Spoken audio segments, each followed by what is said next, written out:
Everybody, welcome to Myopia Movies. This week we finish out February on this very long 5 Thursday February somehow with Ghost, an Academy Award winning crazy film involving Whoopi Goldberg, who won the Academy Award, directed by the guys from Airplane, of all things, and one of the greatest deaths in movie history. So enjoy. Thanks for doing all you do to keep us on the charts. Thanks for keeping us around. And as we enter a month completely designed by Matt Quinn, I hope you stick with us and enjoy, because it's going to be a lot of fun. Thanks, everyone.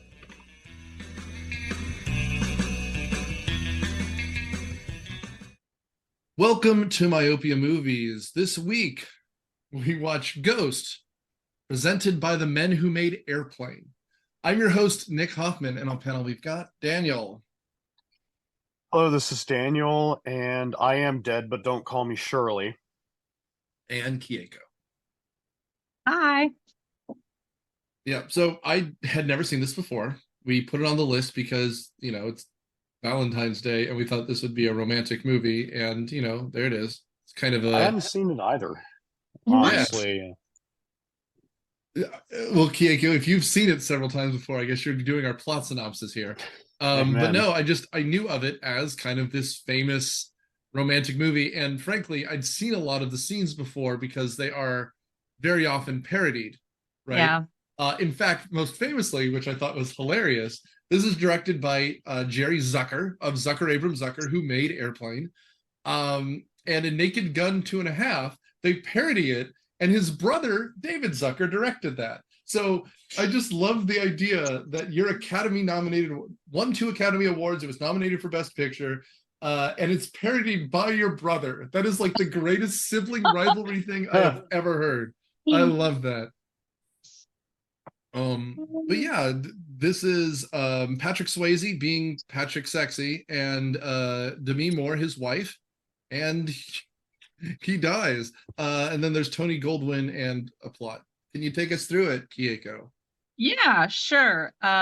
So we have Patrick Swayze, who is hot, and Demi Moore, who is hot, and they have a third wheel, Carl, who is their friend. And Patrick Swayze is a businessman. I guess he works for a bank with Carl, and Demi Moore is a ceramics artist. And the movie starts out where they're like renovating their studio house thing. They find an Indian head penny, and Patrick Swayze said that that's a good omen, that's good luck. I had never heard of an Indian head penny. I thought the wheat pennies were the old pennies. So I did a deep dive into Google on that one. And then Patrick Swayze gets mugged and killed, and he exits his body and he sees himself, kind of dying. And then there's like a weird dream sequence where he kind of realizes that he's dead, and he sees the light and he doesn't go toward it because Demi Moore is calling him back. So he stays with her. And then he realizes that he's a ghost and he can't touch anything. Nobody can hear him. So he's kind of aimless for a bit. And then he goes onto the subway and meets a really creepy, scary subway ghost who screams at him and pushes him through some rail cars on the subway. And then he decides he's going to go to a psychic to try to talk to somebody because he needs to tell his girlfriend that he saw the bad guy break back into their house and the bad guy's going to come back or whatever. So he goes to talk to the psychic, who is Whoopi Goldberg. And while he's there, he realizes that she's a fraud and she's just making this stuff up. But actually, she can hear him. So then he starts harassing her to have her help him, and she reluctantly does after he tortures her with singing. And then Demi Moore doesn't really want to talk to this lady because she's mourning and she's, sad or whatever. And I don't know how far we want to go into this, but most of the movie is Patrick Swayze trying to get in touch with his girlfriend, with Whoopi Goldberg reluctantly helping him. Yeah. Is that good? Is that enough? No, that's a good back of the box. Turns out that Patrick Swayze, the titular ghost, is trying to get in trying to protect his wife, Demi. Now, one thing about this movie is the main characters, except Whoopi Goldberg, are so boring. I mean, did you ever see Free Guy? Mm-hmm. Do you remember the opening Yeah. where we're introduced to him and it's like, my name is Guy and I work at the bank? You could put that in this movie and not change a word. No, and it's funny, Keiko, because you said he's businessman. That's what he is. He Yeah. does business. Like, I mean, His job is bank. his job is Yeah, bank. at the I mean, beginning, it's like you have clients. Like, okay, I mean, clients. I can appreciate the fact that these are just beefcakes because, like you said, they're renovating this house and he finds an Indian head penny, yada yada. But like, they're just shirtless dudes with sledgehammers, like it's a gay steel mill, and There's they're a wearing lot like of these. slow-mo too in those entry, and like there was a lot of abs and like slow-mo waving of the sledgehammers. It was great. No, I mean, and it's like, and again, it's Tony Goldwyn, who, if you don't know, just imagine Michael Cera. That's like, exactly who I was thinking of the whole time. I was Yeah. like, he looks, but at first I couldn't figure it out. So I was like, who does he look like to me? And then I realized halfway through that he looks like Michael Cera. he looks exactly like Michael Cera, and it's funny because it's just Michael Cera with six-pack abs and pecs is very unsettling because he still has that kind of dopey, like he doesn't know what's happening kind of look on his face, and it's just. Right. And I immediately think of Michael Cera, and I know he's done a lot, but it's always his Arrested Development character where there's just a rain cloud and they're playing the Charlie Brown theme, like, Yeah. and so it just. And this scene is a perfect example because after smashing down walls and being all like hypo, like really like they're two sexy dudes, and then Demi Moore like jumps up into Swayze's like wraps her legs around his waist. He hugs her close, and then they just kind of zoom out, and there's Tony Goldwyn holding a sledgehammer, watching his friends make out. And it's just like, By the way, that whole sequence you're talking about is the sequence with the Everly Brothers playing on a jukebox, and then no, this is the cold open. This is oh where right, there. Yeah, Okay, there's a couple makeout scenes in here, there are. but we'll get to that one a little later. Yeah, that one's a little bit later. This one, straight after this is when we see them in the elevator and they're like joking around. This is to establish that they are best friends because they're joking about having like rashes on their privates in the elevator Oh, dude, to make everybody uncomfortable. contagious rashes. Oh right, that whole almost kind of Monty Python, but really Right. stupid bit. Oh my god! I don't know. I feel like it's really interesting to hear you guys' perspective on this movie because this is one, much like Pretty Woman, that I saw constantly on TV growing up. Like I remember liking it as a kid, and I knew that there were some scenes that were in the movie that I never really saw as a kid because I watched it on TV and those scenes are cut out. But Now, what's cut out of this... Ghost? Huh? I have to ask, what's cut out of Ghost that's so objectionable? It would have been the first love scene, the first steamy love scene, the one you're talking about, where they start off at the famous pottery wheel and move things away. And then I think some of the more violent scenes later. Tony Goldwyn's death is incredibly violent. Where you see that chunk of glass through, like,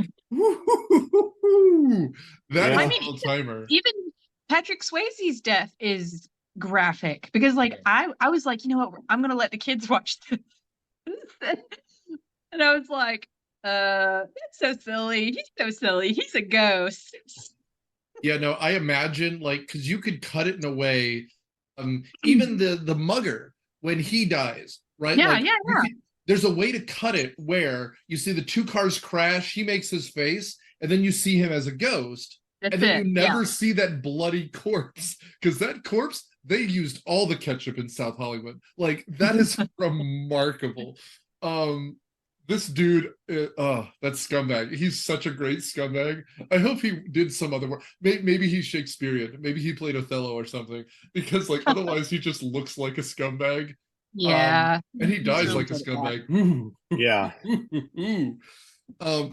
Anyway, so I But it takes a long time before we get to the netherworld. Before then, it's a bunch of like steamy sex scenes, which are pretty good, but then a bunch of like random relationship talk. Like, there's a scene of them at the furniture store. There is no movie that I can think of that's improved by a scene at a furniture store. will say, I know you were shocked, nay shocked, about like the how many Academy Awards that this was nominated for and who won, yada yada yada. This is a strange year for the Academy Award.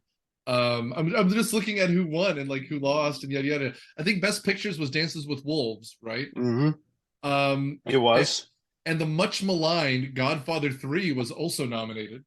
Um, and the strange movie Awakenings is there, and of course the one that probably should have won is Goodfellas. Goodfellas was Oh. 1990. But I mean, we've talked about this before, and I know it really bums you out. But the truth is, the Academy Awards is designed generally to bring attention to movies, and they're not going to bring attention to a movie that says "fuck" 400 times or whatever it is in Goodfellas. Though it's a shame because it's by far the best movie on the list. This was still back when AMPAS tried to nominate and occasionally recognize some really popular movies just because they wanted to stay relevant, and Yeah. Ghost was definitely that, and so was Dances with Wolves for that matter. I mean, that movie made a whole bunch of money at the box office. But Just if I may, for 1 second, another I wish he could have won an Academy Award here. So for Best Original Song, nothing we did here, obviously. Young Guns 2, John Bon Jovi was nominated. Godfather 3, Carmine Coppola was nominated. John Williams was nominated for Home Alone, Somewhere in My Memory, the song that is sung on Christmas morning after we see Catherine O'Hara come back. Oh yeah, okay, all right. Dick Tracy, where Stephen Sondheim won for writing the Dick Tracy theme song. But the weird one here is for the movie Postcards from the Edge, which I doubt you've seen. I've heard of it. I've never seen it. It's a Carrie Fisher movie. She wrote it, starring Meryl Streep and Shirley MacLaine. But the song, the titular song, which is called Postcards from the Edge / I'm Checking Out, was written by Shel Silverstein. Shel Silverstein nominated for an Academy Award. The Oscars are so much fun. Anyway. Was he still alive at that point? So the reason we're doing this, of course, during February is it's a spicy rom-com. I don't know if I'd call it a com, but it's definitely a rom. It's a romantic movie, an erotic thriller, perhaps. It is I mean, it's that's really interesting. This movie is charming and funny. Like, it's is there such a thing as light horror? like that has to be like a thing, yeah. Oh no, I mean, and I will say one of the things that generally defines the Academy Award winners are that they don't fit nicely into a genre. And this is that. Like, there are some truly touching moments.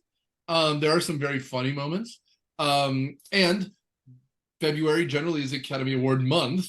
And Whoopi wins for this. And I really like her performance, honestly. Her competitors, since we're playing this game, were Annette Bening for The Grifters. And again, Annette Bening, great actress. Don't know The Grifters, so I couldn't comment. Diane Ladd at Wild at Heart. Mary McDonnell with Dances with Wolves. And again, Dances with Wolves is a weird movie. Whatever.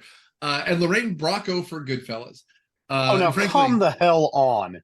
Come on. How is Whoopi is the best part of this movie, but how is she better than Lorraine Bracco? Frankly, I think of those people I mentioned, I like Goodfellas. The one who I think really got screwed is Joe Pesci. Joe Pesci should have won. And of course, Scorsese should have won something. Oh, Joe Pesci did win. Oh, he did? Good. Okay. He did win. I guess I wonder if Tony Goldwyn was nominated. By the way, I don't think he was, but wait, is that Carl? Yes. He would have been the supporting actor. Best supporting actor would have been Tony Goldwyn. You know, I didn't put two and two together on this initially, but add a few pounds to that guy moving to New Jersey. Yeah, I can see him living next door to the Aqua Teen Hunger Force. By the way, best supporting actor, this is a trip. Jeremy Irons won for a movie I've never heard of, Reversal of Fortune. Richard Oh, Harris that was was nominated. Go ahead. that was Best Actor. Yeah. Yeah, best actor. Richard Harris, the first Dumbledore, right? He won. He was nominated for The Field. Costner for Dances with Wolves, though Costner won director, so whatever. De Niro for Awakenings. I guess they didn't nominate him for Goodfellas because he was nominated for Best Actor for Awakenings, and Gerard Depardieu for Cyrano de Bergerac. Oh boy, that aged well. I mean, we will probably never do a version of Cyrano de Bergerac because it's such a strange property and it's been done a million times. The Steve Martin, Roxanne, for example, but that one is a weird one. And I promise we'll talk about a Ghost, but like again, this is like kind of our Oscar movie of that we usually do one of. And if you don't believe me, check the one of like 2 episodes they recorded without me ever. The Forrest Gump episode where Daniel is spitting hot fire and no one else wants to go along with him. And I agree, it's not a great movie, but I don't hate it the way Daniel hates things. Daniel, like truly.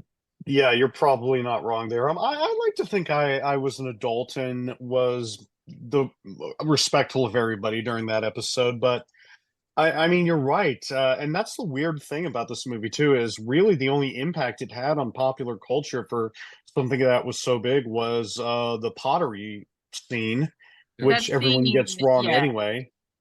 The scene. Hot as hell. But second, something I just tickles me to no end is it's directed from the dude who did Airplane. And perhaps that's why, to me, the best scenes are the kind of silly scenes, the over-the-top scenes, the ridiculous scenes. Like the scene where he shows up to Whoopi Goldberg's seance and he's actually a ghost and she actually hears him and actually can't see the voice because he's a ghost. Yeah. And like, that's very funny. And because again, it's Jerry Zucker and that's kind of his bread and butter. His place. Yeah, that makes sense. But the funny thing to me is, and Daniel, you would probably know this better than anyone.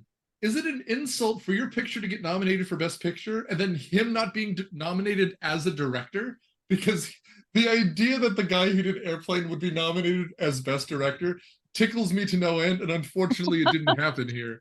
Isn't that what happened to Green Book? Absolutely, it is. It's one of the Farrelly brothers who makes the fart jokes directed a movie that won Best Picture, and I don't think he was nominated for Best Director. Yeah, it's a shame. I just read, and I will plug it. There's a movie called Surely You Can't. There's a book, excuse me, called Surely You Can't Be Serious, which is an oral history with Abrams Zucker, and then people along the way of the making of Airplane, and it's quite delightful. So if you can find that, just do it. And I promise I'll stop talking about it now. Other than the fact that he's the director. So he also directed, because I usually do this, future episode, My Best Friend's Wedding, which is outrageous. That is an outrageous movie. Jerry Zucker? I did not know that. Yeah. So he did the new IMDb is the hardest thing to deal with. And there's so many random applets in it that it completely falls apart. I'm sorry, I'm wrong. He wrote the script and produced My Best Friend's Wedding. The only things he's directed are Airplane, Top Secret, fine, Ruthless People. I love Ruthless People. Yeah, Ghost, this. First Night, which is a Sean Connery movie, and then Rat Race in 2001. He spent most of his time producing vague comedies, including... He isn't the one that went crazy and started directing far-right propaganda? No, that was, I think, Abrams. Okay. Jim Abrams. Was one of them. Yeah. Whatever. It's a shame because in the 80s and early 90s, those guys were kind of my favorites. Because I love Naked Gun movies. I love what's the Top Gun parody? Top Secret? No. Hot Shots. The Hot Shots movies. I love those. I like Top Secret, but after that you start getting sad. Although I did like Rat Race. I thought Rat Race was funny, and a return with Whoopi Goldberg, right? Yeah, there you go. Yeah. So anyway, we have the sexy opening, and then we see that Tony Goldwyn is checking out a Ferrari. It's a Ferrari, right? It's not a Lambo. Anyway, Yeah. some Italian It's a car yuppie car. yeah, It's a yuppie mobile. That's what it is. and he has a Mustang that he hasn't paid off yet. But they work on Wall Street. They're walking down the street. They're talking, and then Patrick Swayze, who I don't know how short these actors and actresses around him are, but he looks tall in this, and that can't be right. But anyway, Yeah, I don't know. Essentially, the plot is moved ahead after a highly erotic scenes involving the Everly brothers. Which, by the by, I did want to mention something about the pottery scene because I was curious. I don't know if you guys have ever worked on a wheel before. It's actually very, very hard. yeah. So I've taken ceramics classes. Okay, yeah, no. Yes. That I did say I that. see what you did there. So I've taken classes and like I'm not good at throwing on a wheel. So all of my stuff comes out really small. Like I can't This make is just a anything. gold mine right here. So it's hard to make something that big. And I was curious, and Demi Moore actually did take some classes to learn how to throw on a wheel. But what happened was Patrick Swayze decided to mess with her and intentionally smash her pot. And that was the take that made it to the movie. So that Well, at wasn't least she actually planned. beforehand she is working it, so she proved that she can do, and then he comes in as the goofy husband, which it is what it is. What I I would find guess is that someone got the pot that tall for her, and then she could go in and actually like work it because getting something to go up that high is very, very challenging.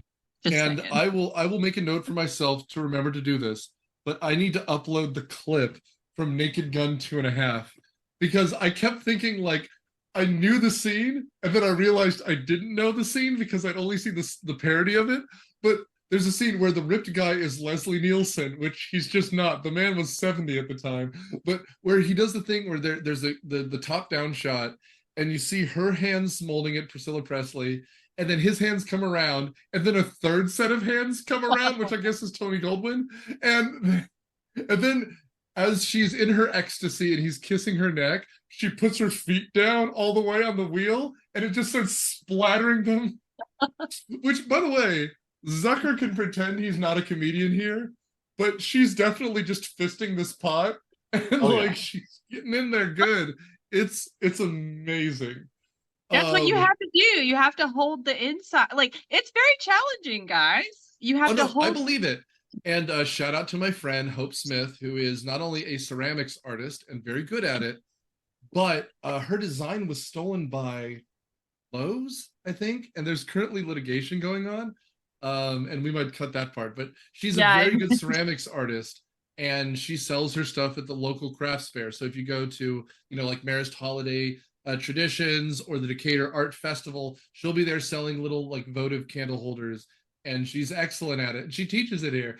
And it was one of those things where she's like, in case people think what the arts department does is easy, let's just have some random teachers try this on the wheel. And, she's like, let's talk about how we make a pot.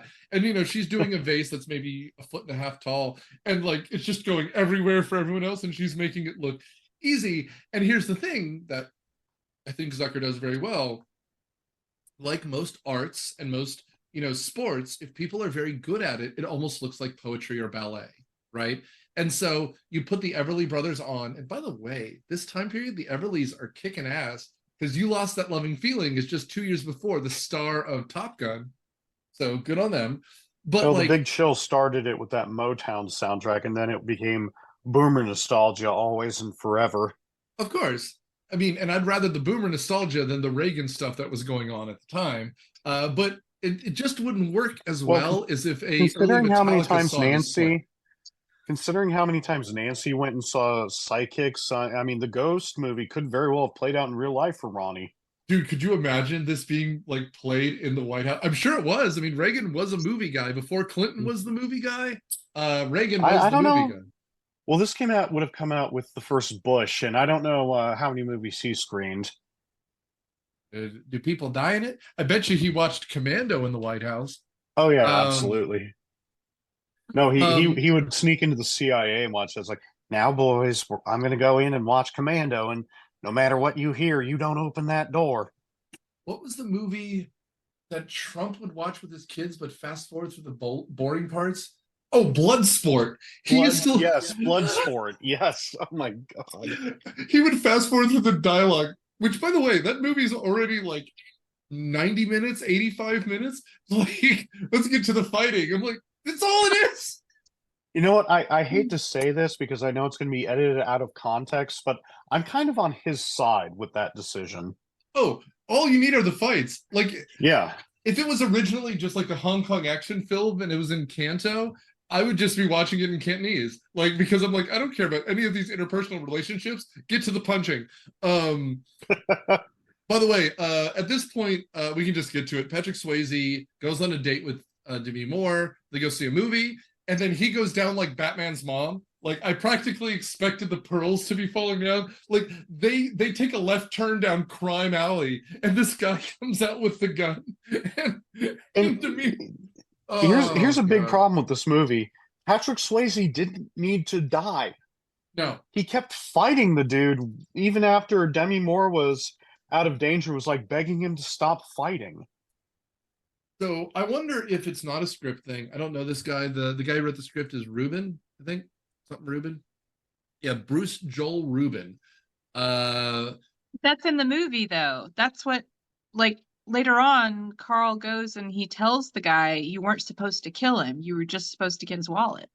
See, but my thing is, I think he was trying to make a character who's a do-gooder.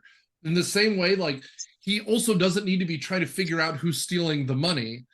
Right. The fact is, he feels like a wrong has been done, and therefore he's going to do something about it. I think it's his character flaw.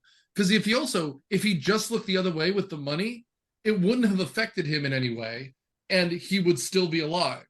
By the way, this writer wrote some of my favorite movies. Daniel, you'll appreciate this because this would have been an even better ending for the movie in some ways. This is the guy who wrote Jacob's Ladder. Oh, there you go. And for those of you who don't know, spoiler alert, you can skip ahead by 30 seconds. Jacob's Ladder, which was written the same year, 1990 is the year Jacob's Ladder came out. The whole movie plays out, and it turns out this was the guy's last vision before he died. Literally, the last shot is it goes back to the accident, and they're zipping up the body bag. He was dead the whole time.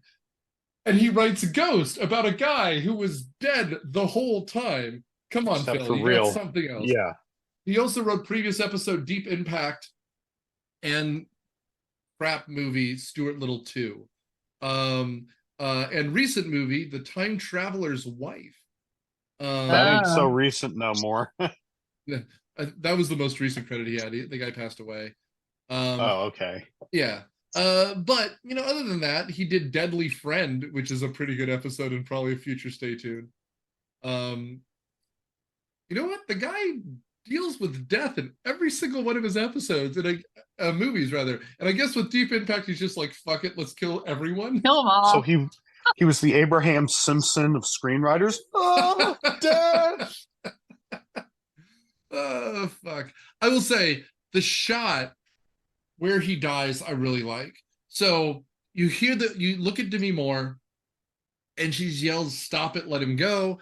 You hear the gunshot. You see the thug run down the street. You see Swayze chase after the guy, and then he turns back to Demi and sees that she is cradling his now bloody body. Then you see him look up to the heavens, and there's the sparkly twilight kind of, whatever. And then he decides to run back to her. That's excellent. And then we cut to the hospital where, he essentially dies on the table, as is the case. She is crestfallen. And Swayze is just kind of looking around, watching, trying to figure out what happens until this old guy addresses him, which again, I think is excellent.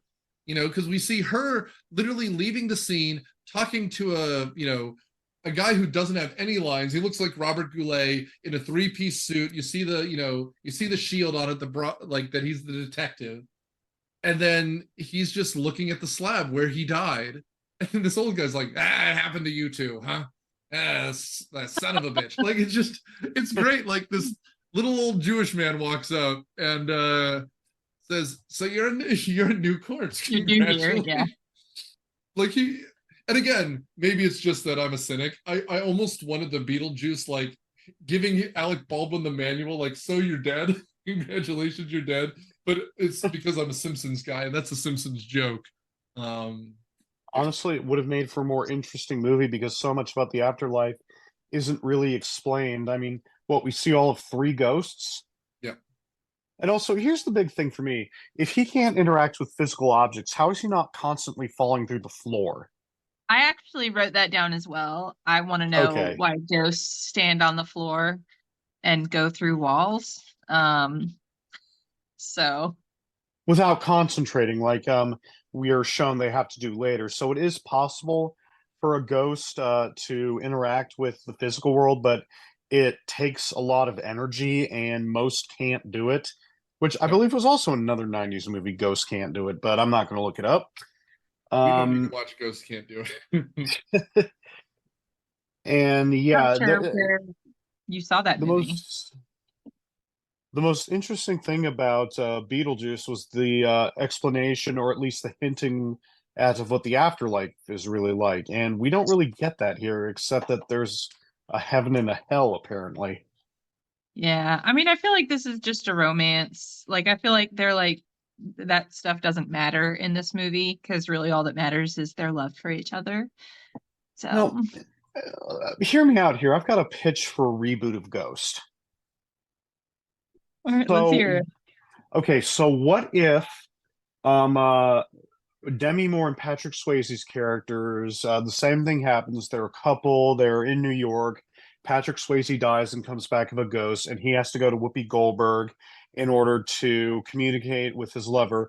But along the way, ghosts never learn how to possess bodies, which also happens later. There's a actually pretty sweet scene where Swayze possesses Goldberg's body so that he can kiss Moore again. But you see it with Swayze in there. What if along the way, Swayze can't possess Goldberg. Goldberg goes along and she ends up falling in love with Demi Moore's character, and then her and Demi Moore get together instead.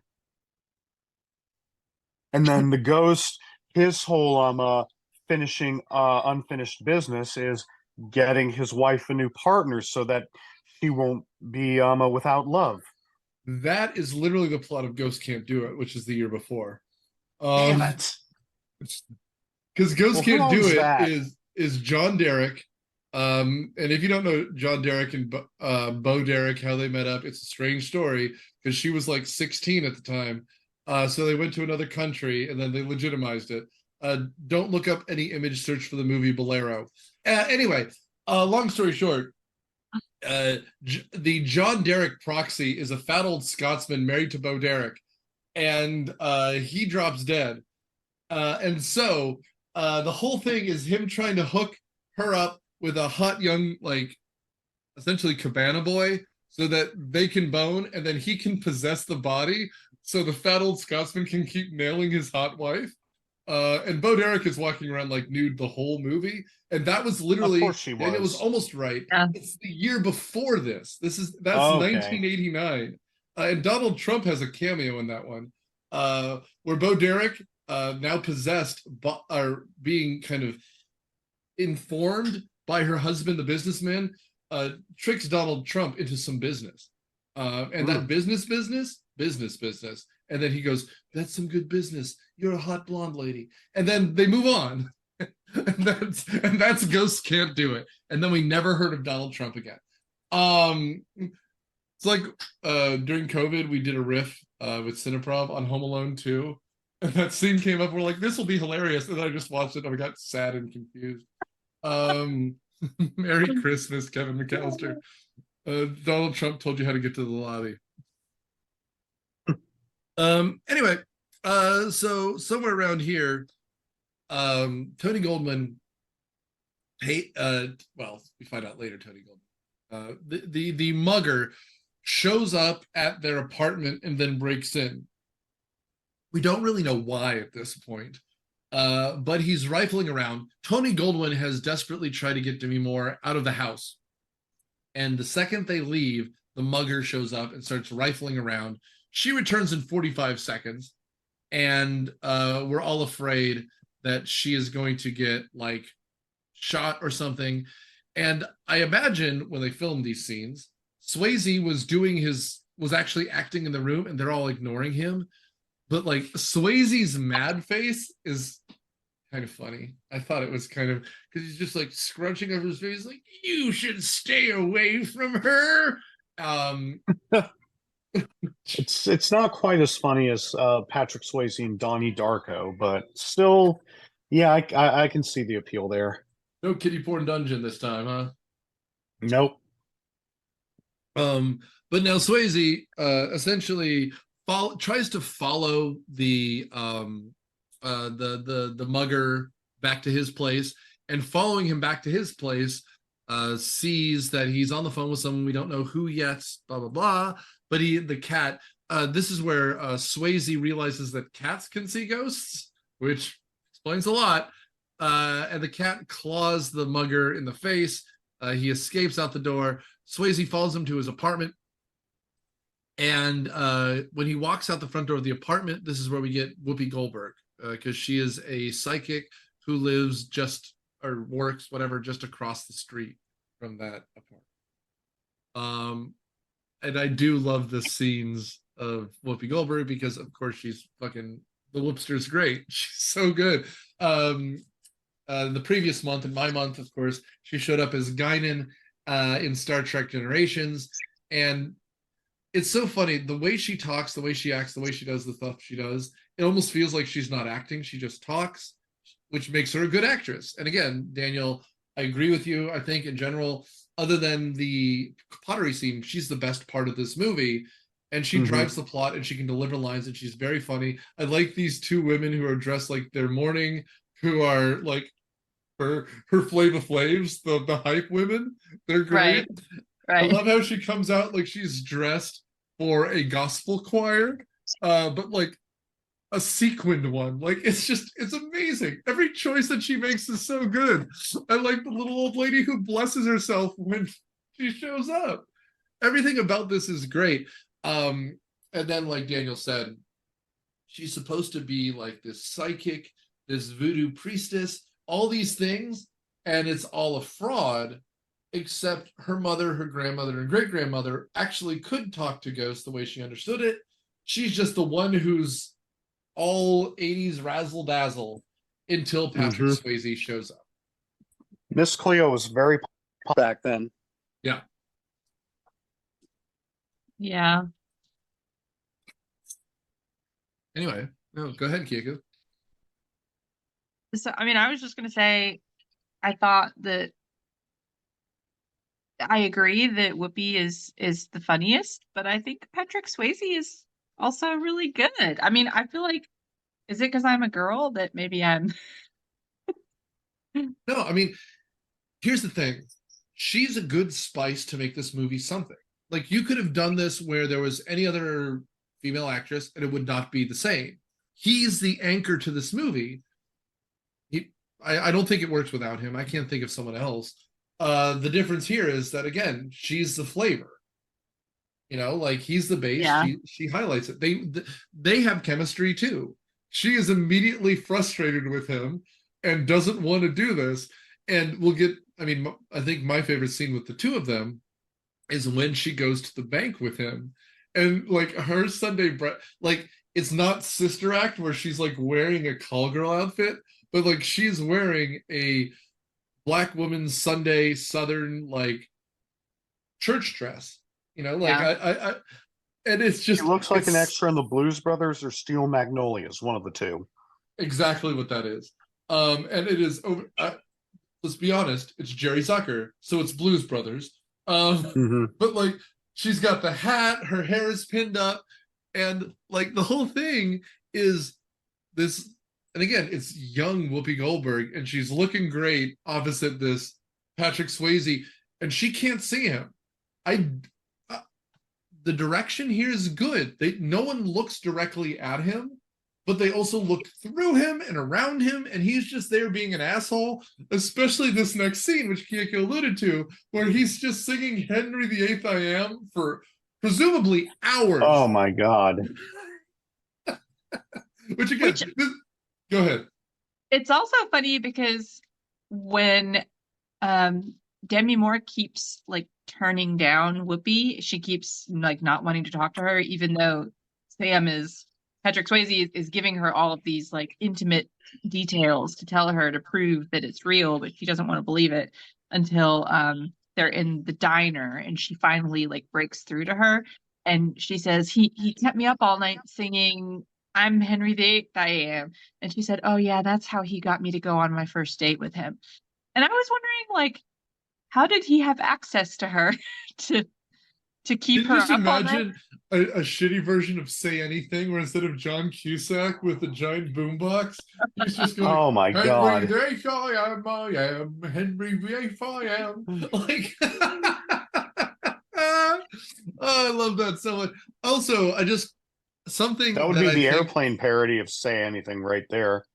That's exactly. Well, I mean, again, it's so funny because when you're doing a parody like that, you want the scenes with the most emotion, because something that is highly emotional is immediately parodyable, which is why the scene with the pot is so easy to make fun of. Yeah. Yeah. And there's a lot. And I mean, and that's the thing I've always, as someone who gets paid to do comedy, again, we're almost to 500 people. Keep subscribing and sharing. We're getting close. But I think part of that is there is a fine line between comedy and everything, drama, emotion, because you have to understand people to be funny, right? You have to be able to make a connection in an intimate way with someone to make them laugh.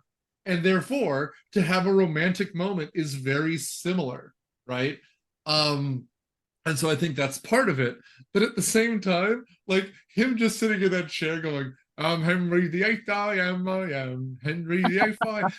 If you told me that that's what they did to make, like, I don't know, Abrams agree to film Airplane as a movie, I'd believe it, because that seems very lived in. Like, there's just something about it that's so great. Also, just as a bit of direction, there is something they do, and I think it's a direction note, maybe it's a studio note, who knows. They want to make it very clear that the relationship between Whoopi and Swayze is platonic, and he needs her help, and there's nothing like him watching her change or shower, because she's wearing, I don't know if you noticed this, they're like bloomers. Yeah. Oh no, yeah. I did notice that. And her pajamas are like a onesie for a kid, like they're giant and they're like lavender colored. Because, like, again, we've seen how, like, Demi Moore's wearing like probably one of his undershirts is like this big loose t-shirt, and she's wearing those very high-waisted 80s like thong like underwear, and like Whoopi Goldberg is there like footy pajamas. I'm like, there's no sexual chemistry here, and he's just there wearing his burgundy shirt because it's 1990 and that's what you wore. But it's just it's funny. I love that so much.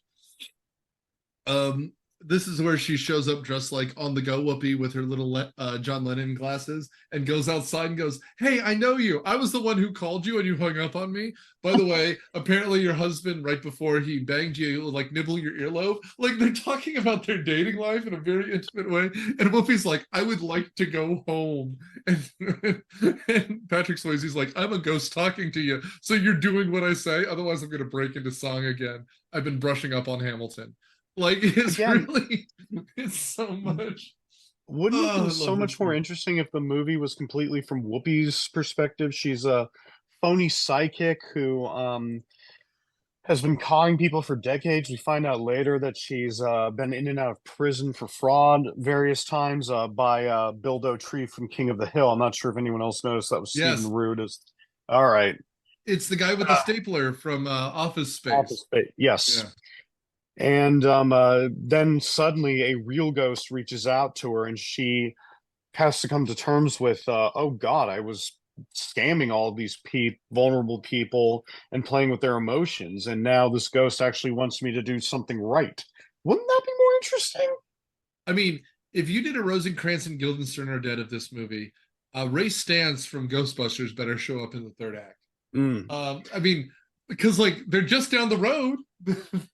Like, yeah, there's just something about this.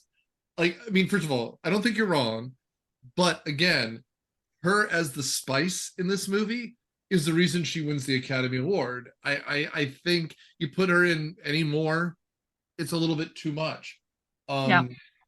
I think the fact that the majority of this plot is kind of a milquetoast, like, you know, I mean, we were talking Scorsese earlier. It's almost a Wolf of Wall Street. Like, there's a guy embezzling money. Who's going to get out? We better kill the guy who's about to leak the information. And Tony Goldwyn didn't want him to die, but he also didn't want him to figure out what was going on, because I imagine on the other end of the line, whenever he's talking on the phone, is literally Joe Pesci from Goodfellas. Like, oh yeah, like Tony Goldwyn is in deep to the mob, and he needs to get out by embezzling all this money to I forget the woman, Linda Phillips or whatever, who Whoopi Goldberg is pretending to be. Emma something. Yeah, but like it's Keiko, I'm kind of leaning on you here. What was that? What was her phony name? Emma Miller. Rita Miller. Rita Miller.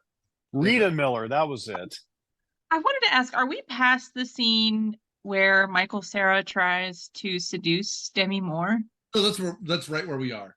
So I thought it was really funny that he like gets something on his shirt and he takes it off. Like, and my husband, we were watching it together, and he was like, "Wait, who does that? Like, why would you take your shirt off if you spill something on it?" And I was like, "When you're trying to seduce someone." Like, and he was like, that doesn't work. And I was like, "You wouldn't know. You've never tried it." But it didn't work. You also don't have Tony Goldwyn's abs. Like, yeah. If I was sitting next to my wife and I'm like, and she spilled soup on herself and was just like, "Well, I guess this top's coming off," I'm like, interesting. Like, but it's also funny because like nowadays clothes are a little bit more form-fitting. Like, so if I was ripped, everyone would know. Like, but like the fact is, Tony Goldwyn is wearing a parachute this whole time, and then a jacket on. But she knows. She saw him when he was naked with his sledgehammer. Yeah, let me tell you, that hammer was out. And so he's just like, "I'm sorry, you're grieving." It's so much. He's so close to saying, "These are not the hammer." The hammer is my penis. Yes. But and also it's funny because it's late at night. He came to visit her and check in, yada yada yada. And at this point, Swayze that's when she tells him that the lady came to her and gave him the name and address of the mugger, and she doesn't know what to believe. And we see him freak out, like be nervous for some reason. She didn't notice that. And Patrick Swayze follows him back when he leaves because he says he's going to go check it out. Surprise, surprise, he's the bad guy. It was a setup. He did it. Which, at this point, I figured it out in the first, 25, 30 minutes. Oh, yeah. There are no real plot twists in this at all. I mean, it's pretty predictable. Academy Award winners. Yeah. It's the love story. It is. I found out that Carl, the actor that plays him, actually had kind of a bad time after the movie came out, sort of like Joffrey, Game of Thrones, because I saw a story that he was refused help from a waitress in a restaurant, like right after the movie came out, and she didn't want to serve him. And then finally, she asked him, she was like, "Are you an actor?" And he was like, "Yeah." And then she realized that he played the guy that betrays Patrick Yeah. Swayze, and she just had this like ingrained bias against him. She said she didn't remember why she hated him, but she just hated him, and she thought he was like, you know, a guy that she dated that treated her badly. She was like, I don't know why, I just cannot help this guy, and it's because he betrayed Patrick Swayze. So I feel sorry for him. That's amazing.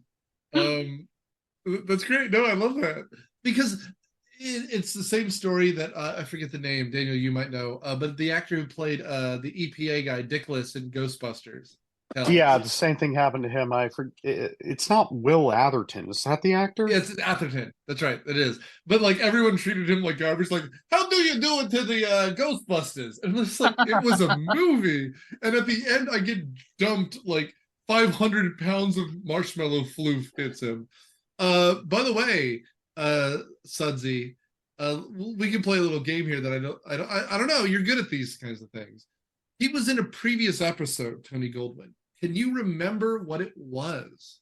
Ooh, man, oh man, and he looked familiar too. When I saw his, yeah, a little bit. He was in actually 2 previous episodes, I believe. You Give got him a me. genre. Give him a genre.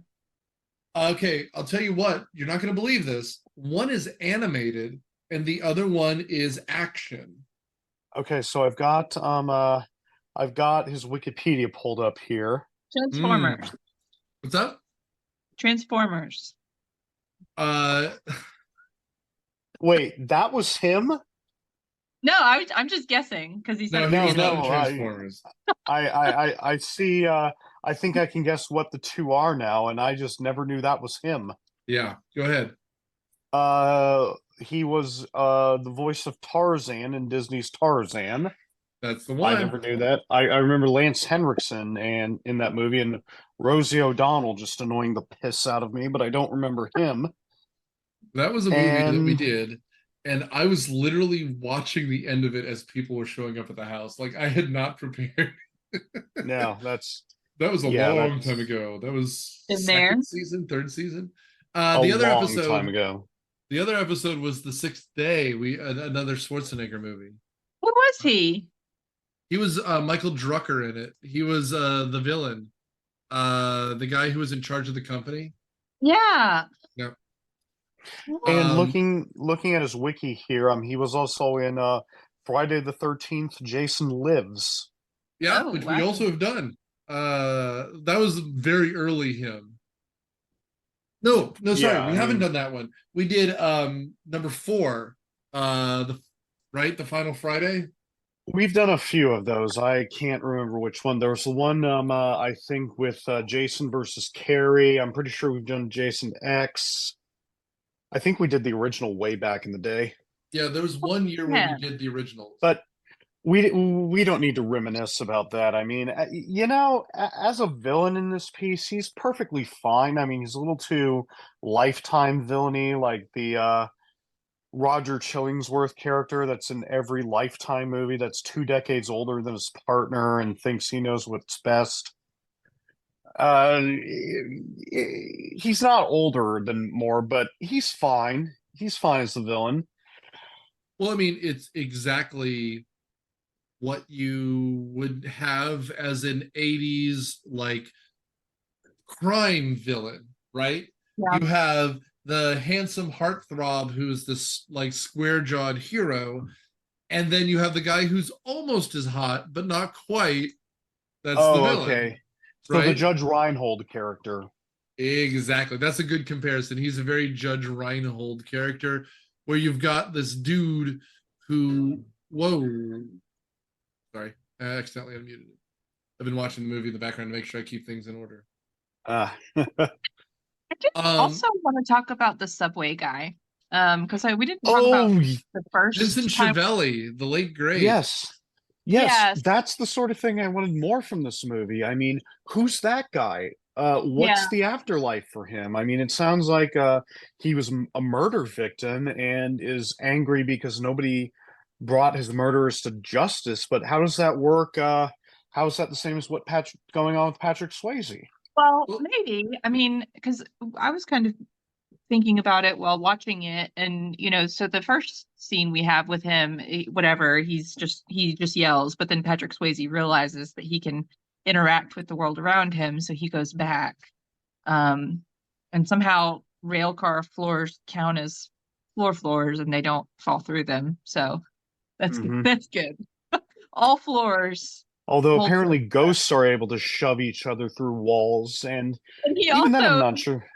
he also hit his head, like he slides him through like several cars, and then he hits his head at like on the kind of guard thing outside of the car. So really? yeah, he hits his head on it, and then the guy pops out the window and he says, "Stay out of my car." Oh, right. So I was like, okay, he just slid through several walls and then bang, bunks his head on the last, And which then, for that matter, how's he able to travel with the car because he's not moving as fast as the train car that is? wall just counted as a floor. That wall is really a floor. That's what I'm just going to accept about that. But what I was going to say about the subway guy is we don't know if somebody pushed him, because then he kind of freaks out and goes crazy, and he jumps in front of the train, which is just what he said. Like as soon as Patrick Swayze was like, "Someone pushed you," and he's like, "What? What do you think? I jumped? What do you think? I did it myself?" And then he jumped in front of a train. Like, so it's possible that he did do it himself, and he's you know upset and crazy and in denial. So, but I agree. I think he's very interesting. And actually, I was terrified of this guy as a kid. So my husband said he was scared of the who are the Star Wars guys with the red eyes that come and like scrounge The around. Ewoks? No, the No, no, like you're the talking about big, No, the the Jawas, Jawas. the The Jawas. yeah. Jawas. I wasn't scared of those in this movie. I was scared of the subway guy. That was what I was like frightened of as a kid. So that was interesting to me. But but yeah, I thought, and then he was surprisingly sweet. And is that guy, you guys would know, is he like a famous comedian or something?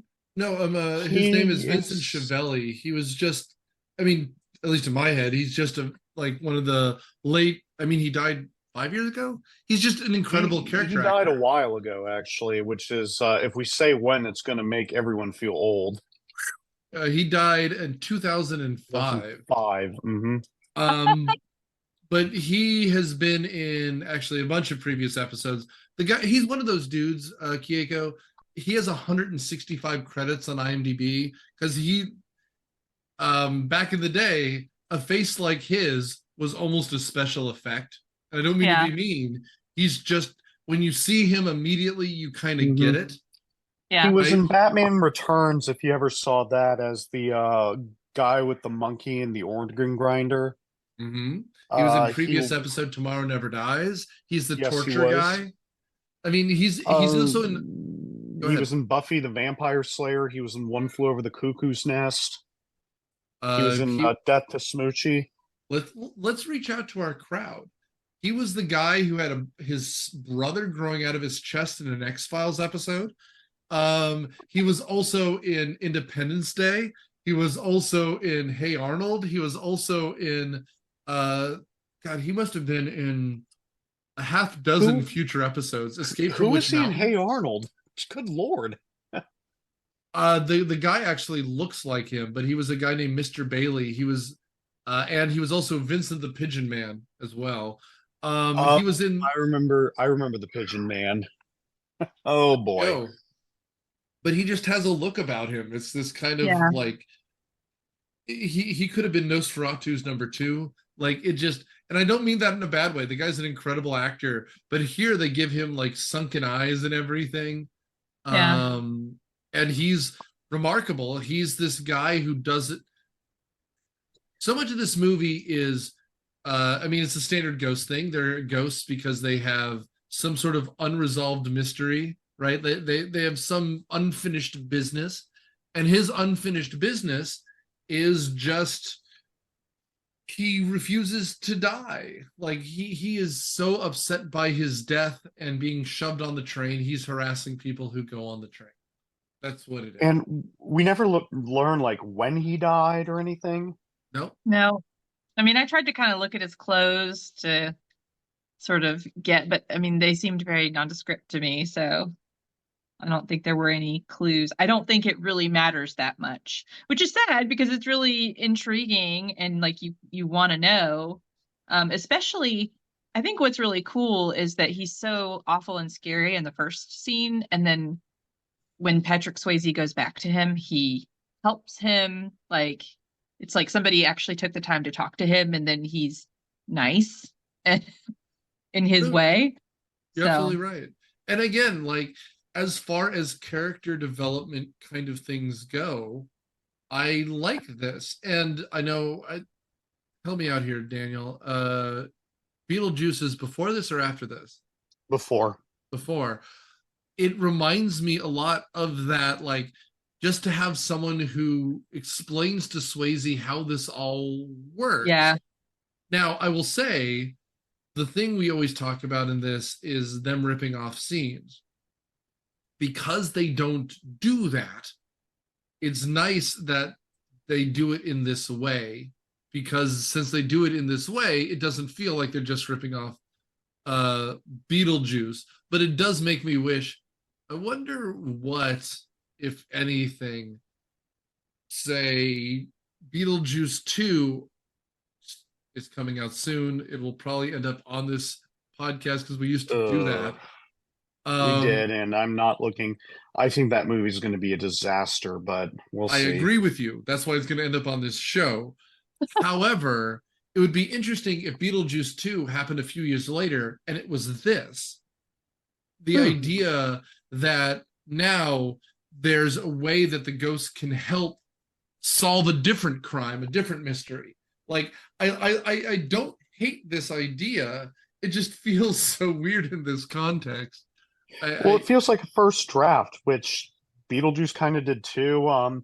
If you ever get a chance, you should watch the musical version on stage. My wife and I saw it right after around Christmas this year. It was great. Of Ghost Lauren or Boebert, Beetlejuice? Beetlejuice, and Lauren Boebert approved too, so you know it's good. Oh, absolutely. But yeah, Beetlejuice was kind of first draft in that it introduced ideas, but didn't really expand upon them that well. I mean, if you actually watch the movie, there's a whole lot unexplained about what yeah. Beetlejuice is and what the rules are. And it's the same as this, really, except this, since it all takes place on Earth, doesn't have as many interesting ideas. Well, I will just give my caveat here, which I'm not going to say you can't judge. Of course you can. You're a critic. But it's the same thing I would say about any time travel movie. The second you start thinking too much about the afterlife in any of these things, you're kind of screwed, right? Like, yeah, no, vampires, like when you superheroes, when you sit down to watch a movie, you have to accept some things. I mean, ghosts not going through floors is like pretty universal, because otherwise every single ghost movie would be just ghosts like, oops, slipping through the floor again, you know? Like, well, I mean, at least, well, they made a choice because they could have also just had them hover. He doesn't hover, he walks.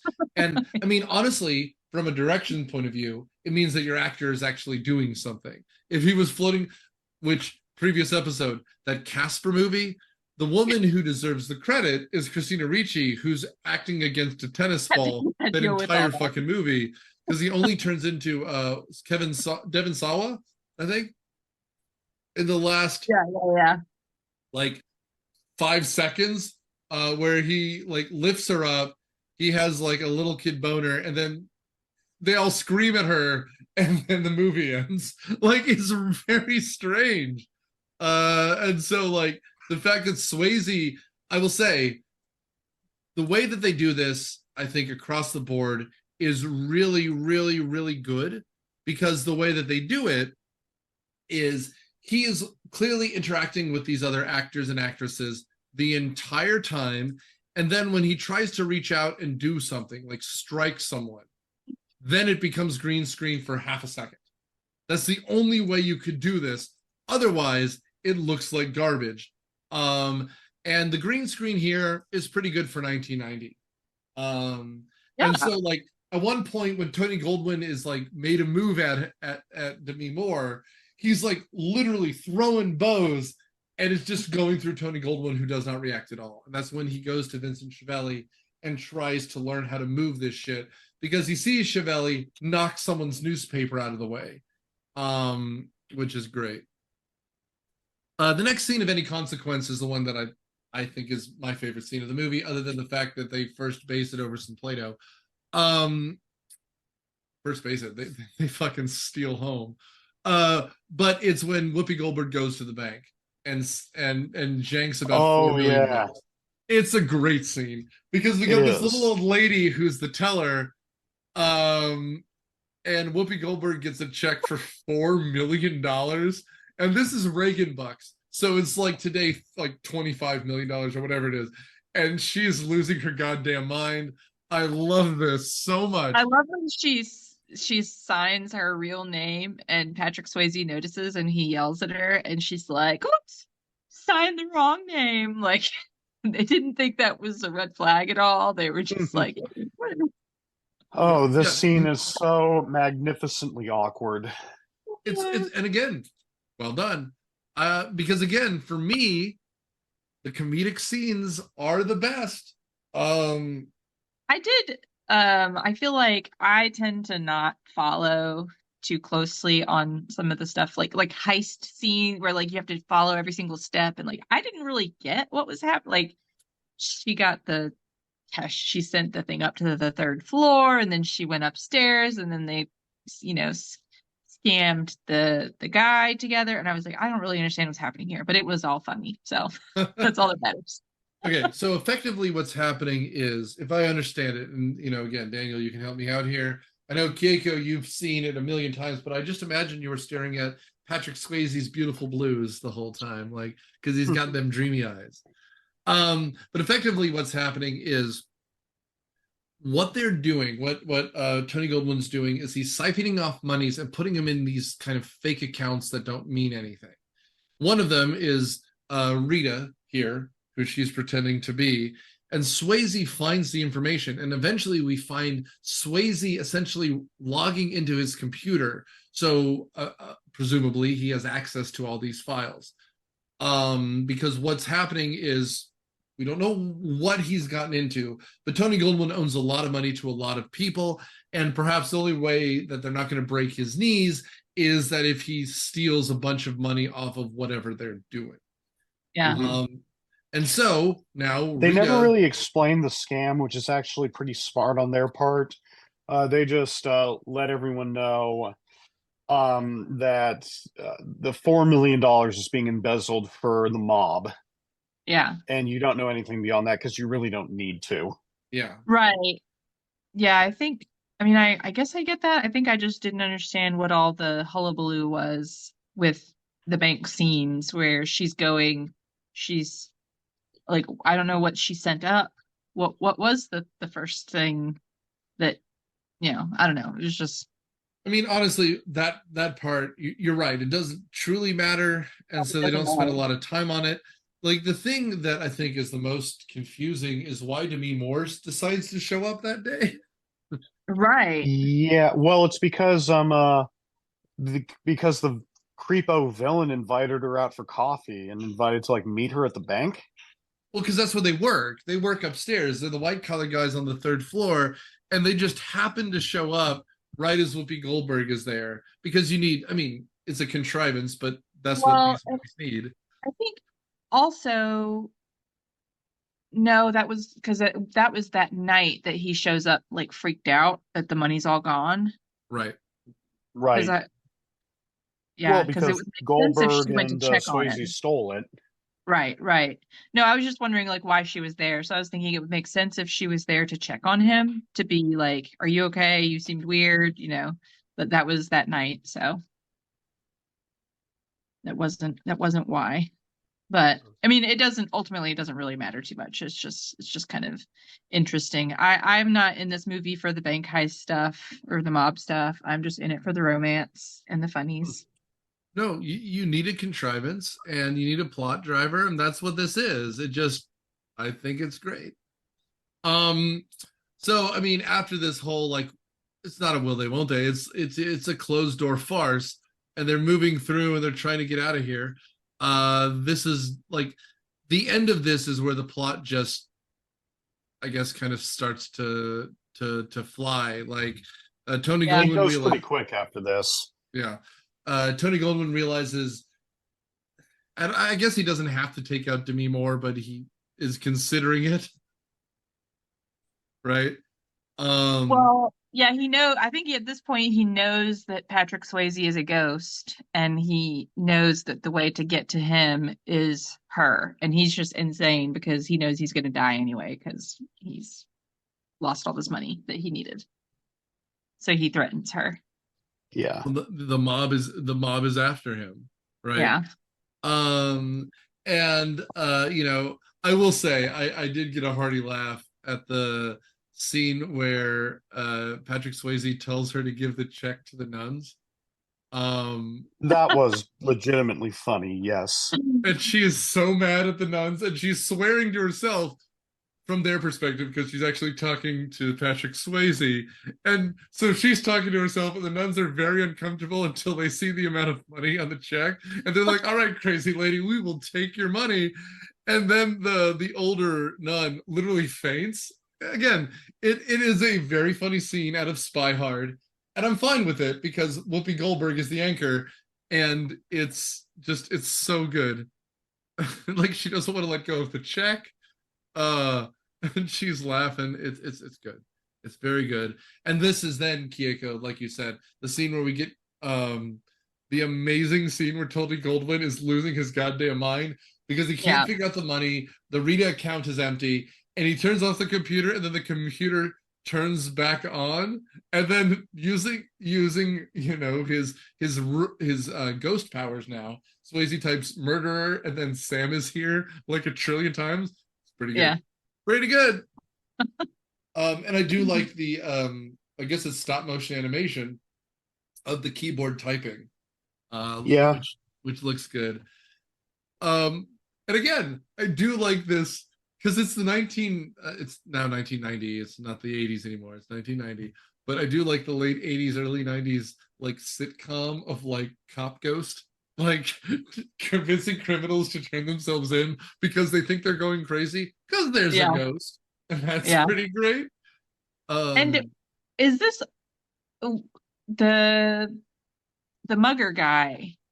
Was he taken out? He was taken out way before this. No, this is right around because this is when Tony Yeah. Goldwyn goes back to the house and he's sweating like hell because he knows the mob is going to come and like destroy him, and he asked Demi Moore if like, so what's going on, and this is when everything is getting really intense. So this is when he goes and calls on the mugger to come and take her out because he almost takes her out himself at this point. The mugger, I believe, is watching Arsenio Hall, and then this is when Goldwyn and him come back and try to first kill Whoopi Goldberg and then come and kill Demi Moore. Right? I do like Patrick Swayze freaking out the robber at Whoopi Goldberg's house. And chasing him out into the street. Where he gets super killed. He gets super killed. Yeah, that was like a Mortal Kombat fatality. But, it would have been interesting if during some of these scenes we didn't see Patrick Swayze at all. Because it kind of ruins the suspense and the illusion of ghosts interacting with the physical world there. They do enough of that. Like, there's scenes of the mugger being, like, chased down the hallway with stuff just flying off the walls, and so I think I like it going back and forth between seeing and because it's not like a horror movie where we're not supposed to know yet, Yeah, no, I think you're right because like there is the scene where where right before the murderer is killed, where like literally it's I forget who turns on the hot water, but it's a steamy bathroom, and Swayze writes "boo" on the mirror, but Mm. you don't see him. It's just the word boo appearing, which pretty good. I think it's the sink. I think he turns the hot water on the sink, which is great because then the guy shoots at the ghost. We don't see the ghost. He's just shooting randomly in the room, which is awesome. And then again, like we mentioned, he super dies. He gets pinned between I think it's a yellow cab and a truck. And in his death, we see the body rise up, standard thing. Again, the body is thrown, the ghost is thrown clear, and then we see the corpse over the hood. I thought that was cool. He didn't know right away, so he like turns around, he looks like, oh, and then he sees that he's actually dead. And then the Jawas take him. And Tony Goldwyn is runs off. And again, you mentioned the Jawas. This is where things get silly because very early on, Patrick Swayze, he's one of the good ones. So heaven opens up for him. But here we get these shadow people. This is creepypasta stuff. And it's very silly. It is so silly. The guy freaks out. I mean, and you mentioned the TV edit. This movie is, I think, 2:09, something like 2 hours and 9 minutes. I bet you they cut out a hair over 9 minutes, so it's just under 2 hours, right? So that it fits a little bit better. Some of this dead, they cut back to the corpse 8 times. It's a lot. Although I do like the Jawas taking him. It's stupid. It is very silly. But Swayze watching this dude get taken away by these ghost shadows is pretty funny. It's very funny. He's very satisfied. He's very satisfied is the only way I can think to describe that. Yeah. And so then I guess Patrick Swayze is trying to get back to at this point he because he gets to Whoopi about 30 seconds before the mugger gets there, and then he takes Whoopi back to see Demi because this is the only way they can communicate. And so after Tony Goldwyn blows up at Demi Moore, he realizes, oh shit, now that the mugger's dead, we see Tony Goldwyn run away. He's coming for Demi Moore. Yeah. Although, go ahead. He could write her a note at this point. He could have. Yeah. Could have done that. That probably would have been a little better than seeing him actually just ascend into heaven. If this is a little more mysterious and he got a farewell note that he could hold rather than a double exposed Xanadu Swayze kissing Demi Moore. Yeah. That's pretty easy. I will say though here, part of the thing is for them to get all together. So he gets in a yellow cab with Whoopi to try to get there, right? And this is when he possesses Whoopi. And this is, now Daniel, you had a lot going on in your version of it. There's one part I do want to take away, which is they're doing this kind of, it's literally the shot from Beauty and the Beast, where there's, for no reason in this giant apartment, there's columns. And so they're panning around as the Patrick Swayze is, making out with Demi Moore again. I just want one time when they pass between the columns to be her kissing Whoopi Goldberg. That's what you expect. And by the way, I looked up this apartment and it sold in 2015 for $10 million. Not a shot. So, you should have your Dr. Evil pinky right up next to your mouth as you say that. That's right. Because it is an outrage. It's a gorgeous apartment and it is massive. But you know what? Good on them for actually being in New York and filming on location because it's gorgeous. Yeah. Well, and that's what I thought when I saw it. I was like, this has to be a real loft, that exists. So that was just an interesting tidbit. But yes, I had the exact same thought that I wanted to see just once between two columns, not for the whole time. I don't want to see the whole, but to see, just to be reminded. But I wonder if maybe they shot it. I wonder if they shot that and they were like, no, this looks really stupid. I imagine, I wonder if you're right. There was maybe a trade screening and people laughed and they're like, nah, this is too important of a scene for it to be a joke. Yeah, But because it's so touching. It's so sweet. And do they actually make out? I mean, I don't really think they do. I think they're just like hugging a lot, I think they like kiss. He kisses and her at like one point. He does kiss her. nuzzling. I think But he kisses her on the forehead though. So I think it's like just like affection. I don't oh think that man, it's like I romantic. could be wrong, but she does lean in with her mouth open. The whole like but whatever. They do start with Whoopi because if I recall correctly, she's got her hands on her lap and Whoopi's Yeah, hands you see wrap the around her. hand. Yeah.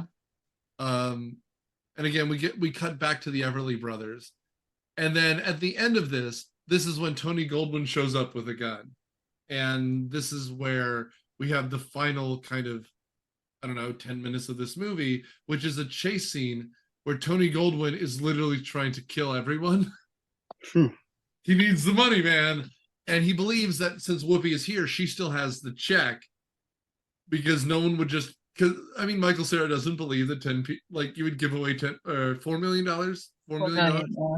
4 million, yeah. But this is where Swayze is literally trying to hit him and can't, and yada yada yada. I mean, I guess there's not a lot to say here other than now it's Demi Moore and Whoopi Goldberg running around trying to escape. And I asked my wife this, if it was an actress's choice or a director's choice that Demi Moore was not wearing a bra. And my wife said it was probably the producer or the director who decided that she was not going to run around, or she was going to run around without a bra on, because it's very obvious, especially here when they're trying to escape Tony Goldwyn. I didn't notice that actually. I'm an expert in these things. I'll have to rewatch For it. sure. Oh yeah, that's why Ghost is worth a rewatch right there. Yeah. And then Michael Cera gets super sliced. killed. He gets the guillotine. Dude, this death, bravo. I don't know if they brought in Savini for this, but the dude gets cut right in half. It is so good. It is excellent. And that the kind of, getting him too. yeah. And at the time, like right before, like he's just grabbing Whoopi and like choking her like the hell out. Like Demi Moore, like it's a pretty like intense scene, frankly. Much more intense than even Swayze's death, because like he's grabbing people, he's got a gun, like he's trying to. Anyway, whatever. But he gets shoved into this one of the giant glass panes and like cut in half before like, and again we have our little shadow friends show up, which I mean, Daniel and I think we'll end up disagreeing on this movie, but something I will say is we should see the shadow people earlier if they're going to matter so much in the third act, because the two times we see them are like 10 minutes apart, 15 minutes apart in a 2-hour movie. They should show up at the beginning. They should show up in the hospital scene. Perfect, right? Like we see a flatliner in the background, and then we see, instead of the light that he sees, we see the shadow people show up, and he asks the little old man, like, the hell is that? He goes, didn't live a good life. And that's all you have to do. But the fact that we only see it first with the mugger, and then we see it here, right? And then before we can even explain what's going on, because his earthly job is finished, we then see Swayze ascend to heaven in what really could have come out of like a VeggieTales episode. Although he does kiss Demi Moore as himself. She can like hear him and see him for some reason. I don't know. A second. Which again, that means that like in the stinger scene, she needs to be literally in a straitjacket being like locked up. Again, I love her, but if I saw a dead person and then I kissed them, I think I'd be locked away for a while. Like, I don't know how my brain would process it, but there's not enough like Wellbutrin in the world to make that feel okay. Yeah, so I think I'm with Daniel that is a little much. Like, yeah.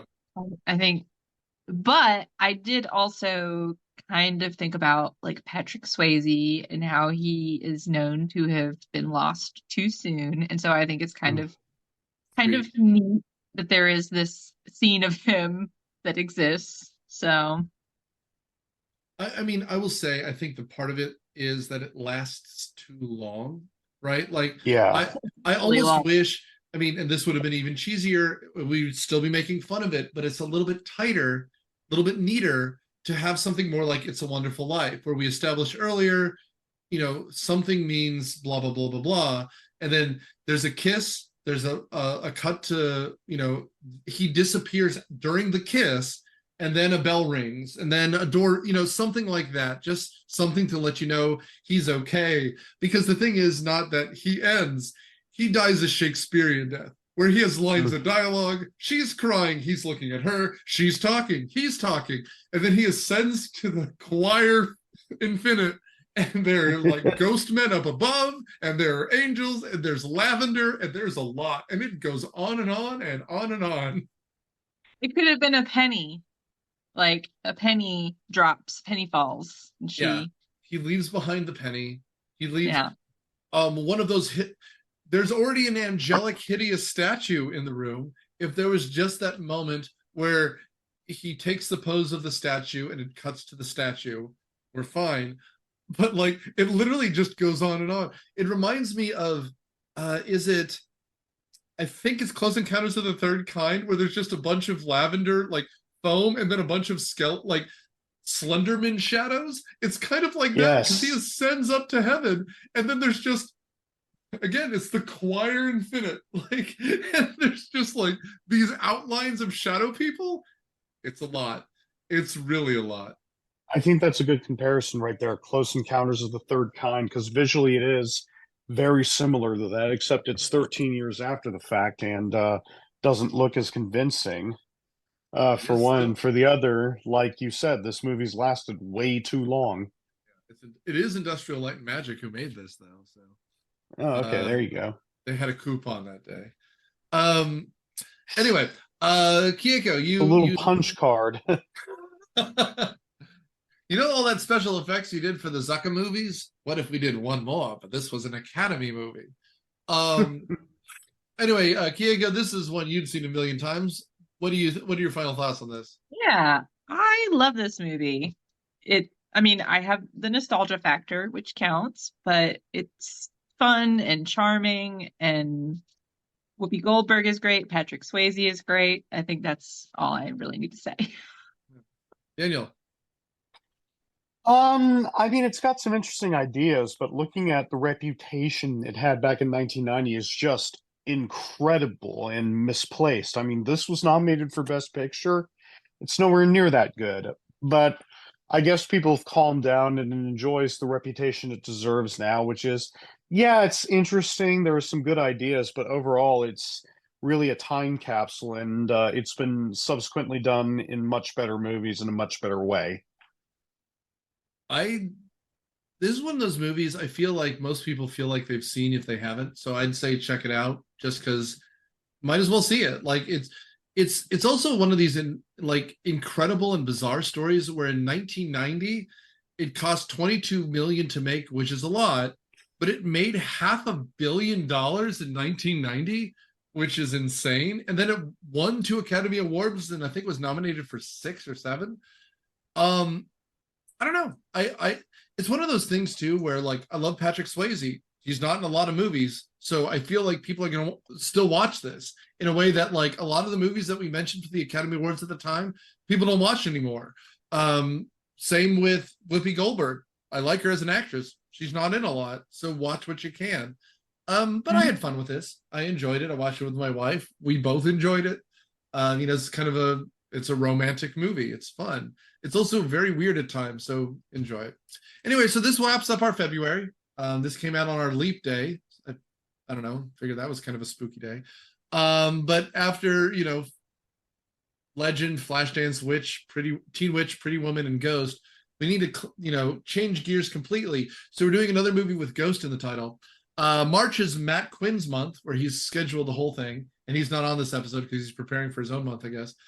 So we're doing The Ghost in the Darkness next week. followed by Mimic, The Phantom, and Priest, which I think between those 4 movies, it tells you all you need to know about Matt Quinn. So stay tuned next week and every future week. Check in. Thank you for reviewing and rating us, and thank you for all you do to keep us on the charts as we are finishing up our 10th season. This episode was 449. Next week is 450. So thank you for listening, and thank you for doing what you do. Bye, everyone.